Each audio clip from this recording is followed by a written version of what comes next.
ETF index mutual funds నేర్చుకుని stock మార్కెట్లో రాణించాలనుకుంటున్నారా? వెంటనే ఈ నెంబర్కి కాల్ చేయండి.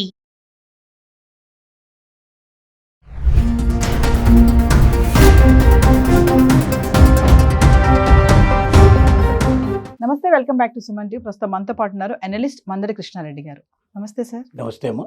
సార్, ట్రంప్ తీసుకునే నిర్ణయాలు ఇటు స్టూడెంట్స్నే కాకుండా ఉద్యోగాలు చేసే వాళ్ళని కూడా కొంచెం భయాన్ని పుట్టిస్తున్నాయి. అంటే సోషల్ ప్లాట్ఫామ్లో ఏమైనా కామెంట్స్ చేస్తే కనుక వాటి విషయంలో మరి ఇవన్నీ ఒక ఎత్తు అయితే, ఈ ఇమిగ్రేషన్ స్కామ్స్ అనేవి కూడా మరి ఇండియన్ స్టూడెంట్స్ టార్గెట్గా జరుగుతున్నాయి. దీన్ని అదనంగా తీసుకొని ఈ స్కామ్స్ చేయడం కూడా చూస్తున్నాం. ఒకసారి దాని గురించి మాట్లాడుకుంటే, ట్రంప్ రెండోసారి అధికారంలోకి వచ్చిన తర్వాత తను ఎన్నికల టైంలో ఇచ్చినటువంటి వాగ్దానాలు ఏవైతున్నాయో ఆ వాగ్దానాలు నెరవేర్చుకోవాలనే ఉద్దేశంతో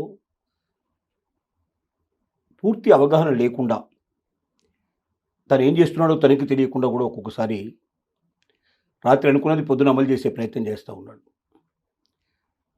గడగడ వణికిపోయే పరిస్థితి తీసుకొచ్చాడు. ముఖ్యంగా విదేశాల నుంచి వచ్చి అక్కడ స్థిరపడ్డ వాళ్ళు, చదువుకుంటున్న విద్యార్థులు. ఈ ముఖ్యంగా ఏంటంటే ఎడ్యుకేషన్ ఇన్స్టిట్యూషన్స్ నుంచి అమెరికాకు పెద్దగా ఏ రకమైన రాబడి ఉండదు. ఎందుకంటే నాన్ ప్రాఫిట్ ఆర్గనైజేషన్స్ కింద బట్టి డిక్లేర్ చేస్తారు కాబట్టి అవి సంపాదించే సంపాదనలో ట్యాక్సెస్ కట్టడం కానీ, గవర్నమెంట్కు సొమ్ము రావడం కానీ ఏమీ ఉండదు పెద్దగా. పైపెచ్చు యూనివర్సిటీస్కి వీళ్ళే కొంత గ్రాంట్స్ రూపంలో డబ్బిస్తారు. అంటే ఒకవైపు ఆదాయం రాదు, మరొక వైపున గ్రాంట్ను కోల్పోవాల్సిన పరిస్థితి. అంటే గ్రాంట్ రూపంలో ఇస్తారు, కోట్లాది రూపాయలు ఇండియన్ కరెన్సీలో చెప్పాలంటే కోట్లాది రూపాయలు దొరికిస్తారు. రెండు రకాల నష్టాలు వచ్చాయి. రెండోది ఏమిటంటే ఎలక్షన్స్ టైం లోపల ఎక్కువగా ఎడ్యుకేషను సంబంధించినటువంటి ఆర్గనైజేషన్స్ తనకు వ్యతిరేకంగా పనిచేశారన్న ఒక భావన అతనికి ఏర్పడింది.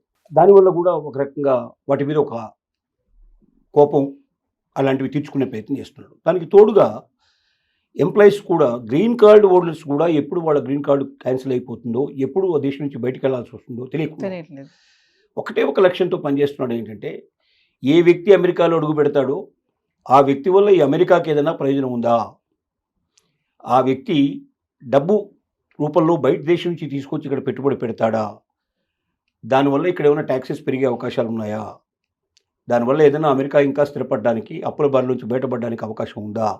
అలా లేనప్పుడు ఈ దేశంలో సంపాదించి తన దేశానికి తీసుకెళ్లాలనే వ్యక్తులు ఇక్కడ ఎందుకు, అతని మొట్టమొదటి ప్రశ్న. అంటే ఇప్పటిదాకా ఇతర దేశాల నుంచి వచ్చేటువంటి వాళ్ళంతా అక్కడ సంపాదించుకోవడానికే వెళ్తున్నారు తప్ప ఎవడు పెట్టుబడి పెట్టడానికి అక్కడ వెళ్ళేవాడు చాలా తక్కువ. అట్లా పెట్టేటువంటి వాడు ఇట్లా వెళ్ళాడు కదా, మామూలుగా గ్రీన్ ఛానల్ నుంచి వెళ్ళే ప్రయత్నం చేస్తాడు. ఇప్పుడు ఏదో గోల్డ్ కార్డు ఏదో పెట్టాడో గోల్డ్ కార్డు కొనుక్కొని వెళ్ళేటువంటి వాడు చాలా వరకు పెట్టుబడి పెట్టడానికి సిద్ధపడేట వాళ్ళే. వీళ్ళంతా ఏంటంటే అక్కడ ఒక మంచి ఉద్యోగం సంపాదించుకుందాం, అక్కడ స్థిరపడి అక్కడ నుంచి డబ్బు మన దేశానికి పంపించుకొని అక్కడ ఏదైనా ఆస్తులు అవన్నీ కూడా పెట్టుకున్నాక రిటైర్మెంట్ టైం లోపల అక్కడికి వెళ్ళిపోదాం, లేకపోతే కనీసం మనకు అక్కడ ఆస్తులు ఉంటాయి అని ఇట్లాంటి భావంతో వెళ్ళేట వాళ్ళు ఎక్కువ ఉన్నారు. స్టూడెంట్స్ మీద టార్గెట్ చాలా చేశాడు విపరీతంగా. వాళ్ళని సోషల్ మీడియా ద్వారా ఎక్కడ దొరికితే అక్కడ వెంటనే వాళ్ళని పంపించేట్టు ఏర్పాటు చేస్తున్నారు. ప్రతిరోజు కొన్ని వందల సంఖ్య లోపల ఇతర దేశాల నుంచి వచ్చి అమెరికాలో స్థిరపడ్డటువంటి వ్యక్తుల మీద ఏదో రకమైనటువంటి నేరాన్ని మోపి వాళ్ళ యొక్క వీసా క్యాన్సిల్ చేసేసి బయటకు పంపించేటువంటి ప్రయత్నాలు ప్రతిరోజు జరుగుతున్నట్టుగా మనకి ఇన్ఫర్మేషన్ వస్తుంది. దీనికి తోడుగా ఇప్పుడు ఫేక్ ఇమిగ్రేషన్ సెంటర్స్ ఏవైతే ఉన్నాయో ఇవి మీకు సహాయం చేస్తాము అని చెప్పేటువంటి కానీ, మిమ్మల్ని బెదిరించేటువంటి విషయాల్లో కానీ జరుగుతున్నాయి. అమెరికా లాంటి దేశంలో ఇంత పట్టపగలు దోపిడీ మనకు ఎప్పటికీ తెలియదు. ఒక ఉద్యోగిని, ఒక ఎంప్లాయీగా ఉన్నటువంటి వ్యక్తి ఇతర దేశం నుంచి వచ్చి అక్కడ స్థిరపడ్డటువంటి 3 ఏళ్ల నుంచి అక్కడ దాదాపు ఎంప్లాయీగా ఉంది. తనకేంటంటే గ్రీన్ కార్డు లేదు, పూర్తిగా స్థిరపడినట్లు పరిస్థితి లేదు, అప్లై చేసుకుంది, వేరు వీసాలలో అక్కడికి వచ్చినటువంటి వాళ్ళు.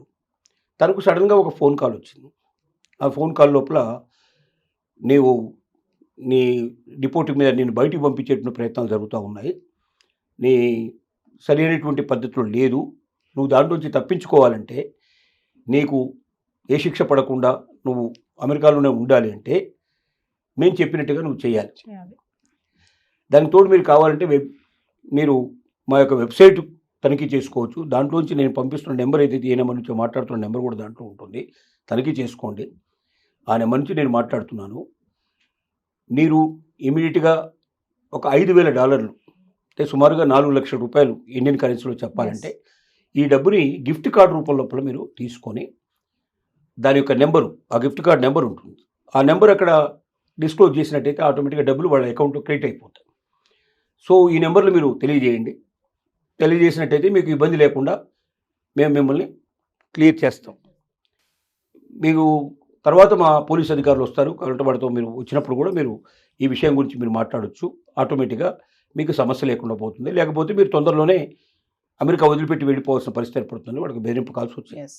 ఆ అమ్మాయి అక్కడికి ఏం చేసిందంటే వెబ్సైట్లోకి వెళ్ళి చూసింది. వెబ్సైట్లో కూడా నెంబర్ ఉంది. మరి ఆ వెబ్సైటు ఆథరైజ్డ్ వెబ్సైటా లేక ఫేక్ వెబ్సైట్ అనేది మనకు పూర్తిగా తెలియదు. అట్లా ఆ అమ్మాయి $5,000 పంపించేయడం జరిగింది.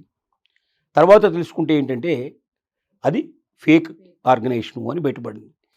ఏ ఒక్క ఇమిగ్రేషన్ సంబంధించిన అధికారులు కానీ లేక ఏదైనా సిఐడి అధికారులు కానీ అక్కడ ఉన్నటువంటి ఇంకేదైనా పోలీస్ డిపార్ట్మెంట్ వాళ్ళు కానీ ఎప్పుడైనా మెయిల్ ద్వారా సంప్రదిస్తారు తప్ప ఫోన్ల ద్వారా సంప్రదించారు.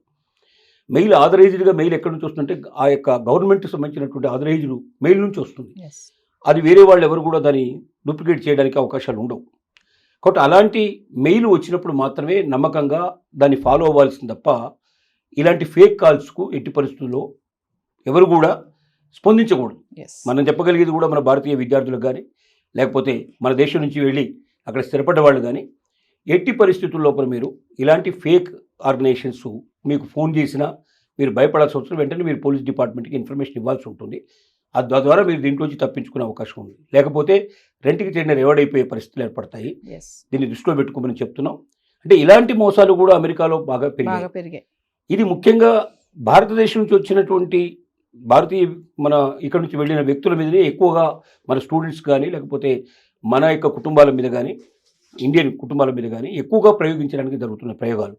ఇది ప్రభుత్వ సహకారంతో జరుగుతుందా లేక ప్రభుత్వ సహకారం లేకుండా దీన్ని అడ్వాంటేజ్ తీసుకుని కొంతమంది దొంగలు తయారయ్యారా మనకు పూర్తిగా తెలియదు. ఎస్.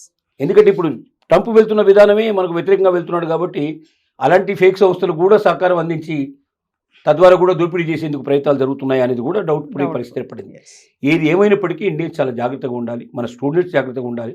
ఇక్కడి నుంచి వెళ్ళి ఉద్యోగాలు చేసుకుంటూ ఉద్యోగస్తులు ఎవరుతున్నారో వాళ్ళైనా జాగ్రత్తగా ఉండాలని మనం ఒకసారి విజ్ఞప్తి చేస్తున్నాం. సో మరొక విషయం ఏంటంటే సోషల్ మీడియా పోస్టులు పెడతారు కదా, ఎవరైతే ఈ పోస్టులు పెట్టారో అవి డిలీట్ చేయాలంటే కూడా ఇబ్బంది అవుతుందంట. అది ఎంతవరకు నిజం సార్? అది తీసేద్దాం అనుకుంటే కూడా అవ్వట్లేదంట. అట్లాంటివి అంటే ఏంటి, దాని అర్థం ఏమిటి? అక్కడ ఉన్నటువంటి ఇంటర్నెట్ ఆర్గనైజేషన్స్ మీద అంటే మనకు ముఖ్యంగా వాట్సాప్ గ్రూపుల మీద కానీ లేకపోతే ఎక్స్ గ్రూపుల మీద కానీ లేకపోతే ఇంకా ఏదైనా ట్విట్టర్ కానీ ఇలా రకరకాలుగా ఉన్నాయి సోషల్ మీడియాలు. అంటే వాటి మూలాలు ఎక్కడైతే అమెరికాలో ఉన్నాయో వాళ్ళ మీద కూడా ప్రభావం చూపించుండొచ్చు. అంటే దాన్ని తీసేస్తే దొంగలు మనకు దొరకరు కాబట్టి మీరు ఎట్టి పరిస్థితుల్లో తీసేయడానికి వీలు లేకుండా వాళ్ళు ముందుగా కట్టడి చేయండి అని చెప్పి వాళ్ళు ఇన్స్ట్రక్షన్స్ ఇచ్చి ఉండొచ్చు. ఎస్. ఒక ప్రభుత్వం ఇన్స్ట్రక్షన్ ఇచ్చినప్పుడు ఆటోమేటిక్గా దాన్ని పాటించాల్సిన పరిస్థితి ఏర్పడుతుంది. అలా జరుగుతూ ఉండొచ్చు అని అనుమానం. Thank you sir.